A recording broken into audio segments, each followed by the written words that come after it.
Urgent alert to Edmonton. The Eritrean government that supports Russia's war in Ukraine is holding festival in Edmonton to raise funds to buy arms from Russia. The Eritrean president who visited Russia last week called on Putin to lead a war against the US and NATO. The Eritrean government supported Russia's invasion and war in Ukraine at the UN. Stop the festival now. This is like allowing Russia to hold a festival here in Edmonton should say no to the festival of hate. This should not be. We can't let the enemy hold a festival. Stop the festival of Russia's ally. Under any pretext. Stop the Eritrean festival. Stop funding child conscription. Stop allowing the Eritrean dictator to collect money from festivals. Stop brainwashing the kids in those war-promoting festivals. Stop the festival now. Stop the festival now. Canada will not fund dictators. Protect Canada from Putin and Isaias. Stop the festival now. Edmonton should say no to the festival of hate. Stop the festival of Russia's ally. Edmonton should say no to the festival of hate. Edmonton should say no to the festival of hate. Stop the festival of Russia's ally. Edmonton should say no to the festival of hate. Call the venue and demand that they cancel the festival. Call the venue and demand that they cancel the festival. Before we listen to what the president of Eritrea said during his visits to Russia, we, the Eritrean people, who fought against invasion and won our independence, would like the world and the gallant people of Ukraine to know that we support their struggle against the invasion by Russia, and stand with them as they defend their homeland.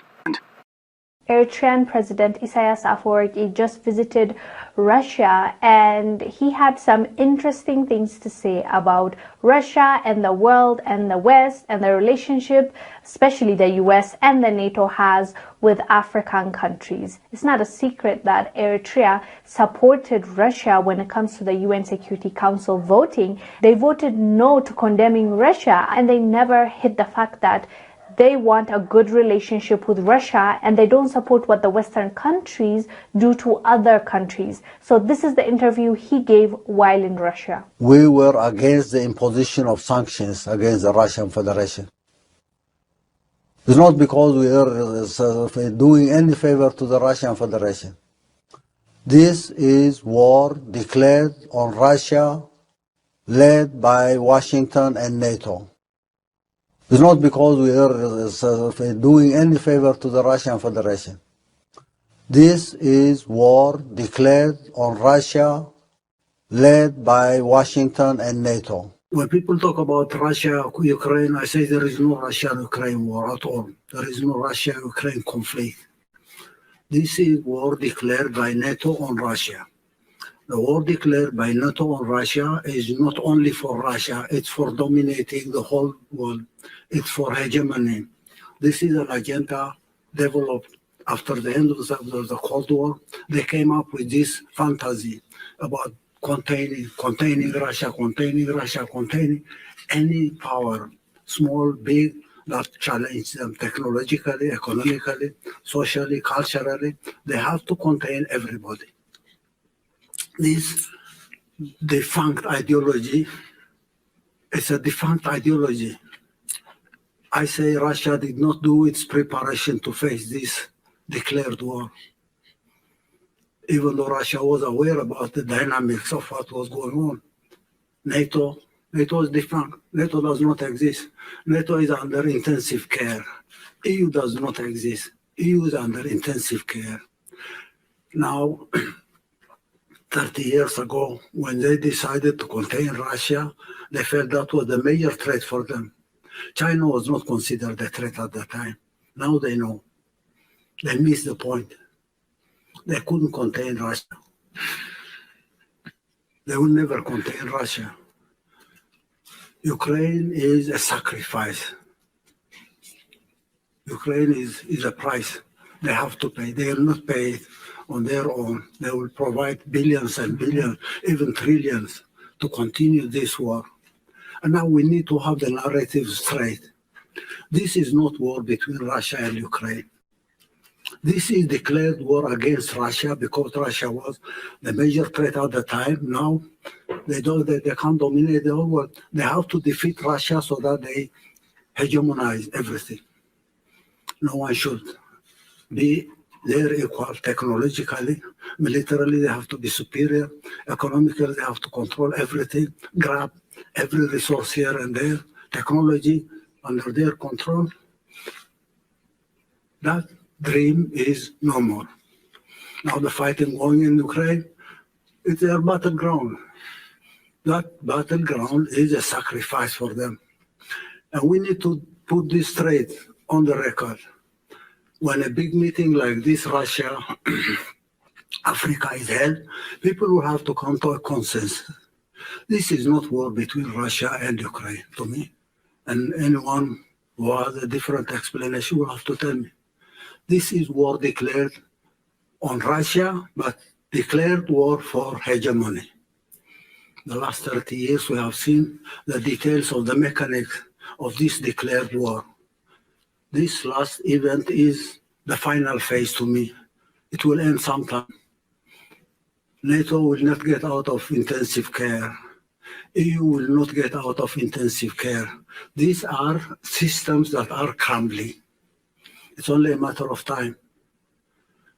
And the whole world will have to be prepared not to defend Russia, but stand with Russia so that this hegemonistic idea will not prevail at any point in time in history. How do we design a plan? How do we fail this one without any further cost? They are printing money. They are not manufacturing anything at all. It's printing money.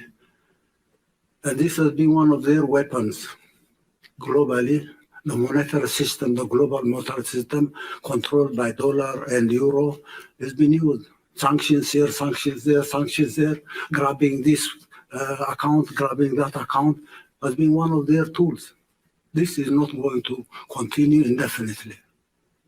And we need a new financial architecture globally, not controlled by euro, not controlled by the dollar, not controlled by other currencies. To me, this failure of the attempt to contain Russia will immediately move to the east. Containing China is their next agenda. They may be playing a very deceptive tactic on trying to tell everyone, oh no, we have to work with China, we have to do this and that. Their miscalculation about China has proved to be wrong. They felt probably they have the technology, they have everything. The Chinese can only copy. They will never equal them. So they will contain Russia, but make friendship with China and continue taking advantage of that so that containing Russia will be easier for them to do. Now China is out of control.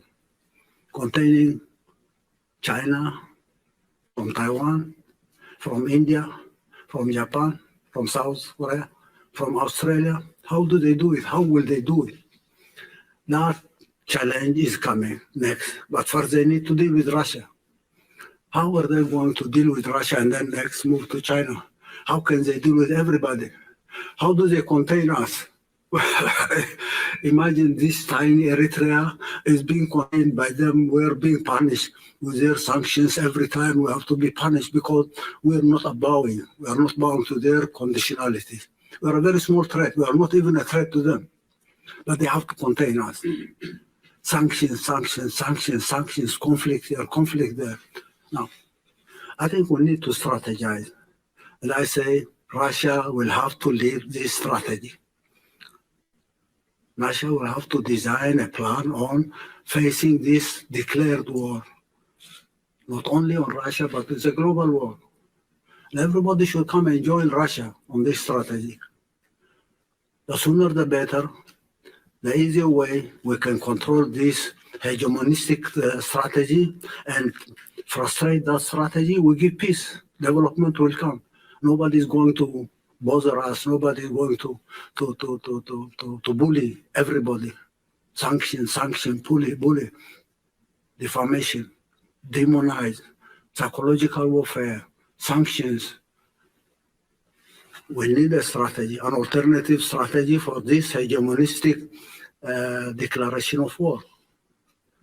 And every event, bilateral, multilateral, will have to adopt this strategy. And that's why I said during my intervention, Russia should design a strategy. It's not because Russia will have to do everything. We can make our contributions. It's a matter of ideas. How do we face this hegemonistic strategy so that we can implement bilateral programs? Technology, industrialization, agriculture, energy, water management, services, tourism, life. How do we do that? Now, and we have to take this into a historical context. This is a continuation of the classical slavery. After slavery came colonialism. Slavery was exterminating populations, exterminating 9 million in the Congo, exterminating the Red Indians in North America, in Canada, exterminating indigenous population and grabbing their land, controlling. And when they control land, they have to take slaves from Africa for their cotton plantation in the United States. That was slavery, continues to be slavery as is. And then industrialization came. When industrialization comes up, it's a matter of grabbing other resources, a continuation of slavery under a different form. Colonialism came. They had to colonize land so that they grab land, they control labor, they enslave everybody. Neocolonialism was there. The Cold War, Russia was the hope for the people of the world when the Soviet Union was there. Unfortunately, leaders in the Soviet Union made their mistake to see the collapse of the Soviet Union, which was a historic tragedy. As you at one point mentioned, that was a historic strategy. In the course of the history of humanity, that was a catastrophe. And that was one of the reasons that encouraged people like Fukuyama, Huntington, to design their strategy of hegemony. Because the Soviet Union collapsed, the Soviet Union disintegrated, then they felt they can control the world for the coming 50 years, 100 years without anyone challenging them. And that was when this hegemonistic fantasia was developed. Hegemonize. We have seen what they have done the last 30 years. It's a continuation of the same ideology of slavery, colonialism, neocolonialism, then hegemony. The world will have to get out of this state of affair. We are at a crossroads. We believe we are in a transition to a new world order. How do we design a new world order? How can we possibly strategize? How do we mobilize resources? How do we make people aware everywhere that this threat is there for them?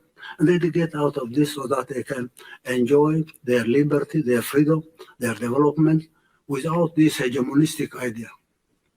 So I think this issue will have to be exhaustively addressed, and we need to come up with concrete plans. We will be making our modest contribution. But we have the idea that this, say, the Russia-Africa partnership is one part of the bigger global partnership that will have to be developed. And Russia will have to take the lead because Russia has been targeted and is still targeted. They might dream of using the war in Ukraine now to weaken Russia and probably dream about the same event happening. The collapse of Russia will be a big advantage for them. It's a dream. They're now spending trillions and trillions by printing money to run the show in Ukraine. This will have to end at one point in time, and we need to look beyond that. Our bilateral partnership is based on our understanding on this historic mission of Russia. Russia has a historic mission to play on behalf of everybody in the world. I can say who is the leader of this show? Mr. Vladimir Putin is the leader of the show. Thank you for your patience. But this war will have to be clearly defined as a declared war on the part of NATO and its allies. It's been going on for the last 30 years. It will continue for some time, but we will stop it somehow. And the Russian Federation will have to take the brunt on that issue. Thank you. Спасибо большое. Thanks a lot, Your Excellency, Mr. President.